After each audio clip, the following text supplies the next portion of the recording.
వైఎస్ఆర్సీపీ అధ్యక్షుడు మాజీ ముఖ్యమంత్రి వైఎస్ జగన్మోహన్ రెడ్డిపై గతంలో కక్షపూరితంగా అక్రమ కేసులు నమోదు చేసినట్లు మరోసారి స్పష్టమైంది. ఉమ్మడి రాష్ట్రంలో గనులు, హోంశాఖలను నిర్వహించిన నాటి కాంగ్రెస్ నేత, ప్రస్తుతం బీఆర్ఎస్ ఎమ్మెల్యేగా ఉన్న పి సబితాఇంద్రారెడ్డి తాజాగా ఓ యూట్యూబ్ ఛానల్కి ఇచ్చిన ఇంటర్వ్యూలో నాటి కుట్రలు స్పష్టంగా బహిర్గతమయ్యాయి.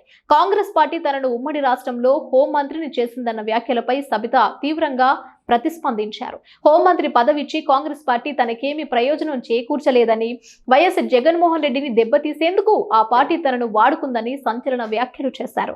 జగన్మోహన్ రెడ్డిని టార్గెట్ చేయడానికి తన మీద 5 సిబిఐ కేసులు పెట్టారని తెలిపారు.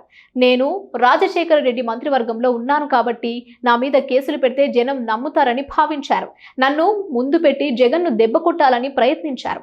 జగన్ తర్వాత ఎక్కువ కేసులు నా మీదే ఉన్నాయి.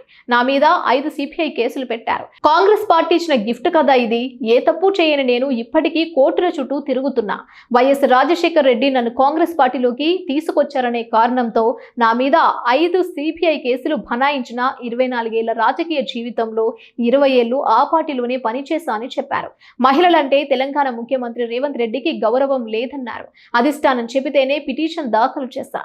కాంగ్రెస్ మాజీ మంత్రి శంకర్ రావు వైఎస్ జగన్ పై అక్రమ కేసులు బనాయించేందుకు కాంగ్రెస్ పార్టీ పావుగా వాడుకున్న దివంగత మాజీ మంత్రి శంకర్రావు కూడా గతంలోనే ఆ కుట్రను బయటపెట్టడం గమనార్హం. జగన్ కు వ్యతిరేకంగా శంకర్రావుతో న్యాయస్థానంలో పిటిషన్ దాఖలు చేయించడం ద్వారా కాంగ్రెస్ పార్టీ ఈ కుట్రలకు తెరతీసిందే. తదనంతర పరిణామాల నేపథ్యంలో శంకర్రావు మీడియా ప్రతినిధులతో మాట్లాడుతూ సాక్షాత్తు సోనియా గాంధీ ఆదేశించడంతోనే వైఎస్ జగన్మోహన్ రెడ్డికి వ్యతిరేకంగా న్యాయస్థానంలో పిటిషన్ దాఖలు చేశా అని స్పష్టం చేశారు. కాంగ్రెస్ లో ఉంటే జగన్ కేంద్ర మంత్రి అయ్యేవారు. గులాం నబీ ఆజాద్ యూపీఏ హయాంలో ఉమ్మడి ఏపీ కాంగ్రెస్ వ్యవహారాల ఇన్ఛార్జిగా ఉన్న గులాం నబీ ఆజాద్ సైతం వైఎస్ జగన్ పై అక్రమ కేసుల వెనుక ఉన్న కుట్రను బయటపెట్టారు.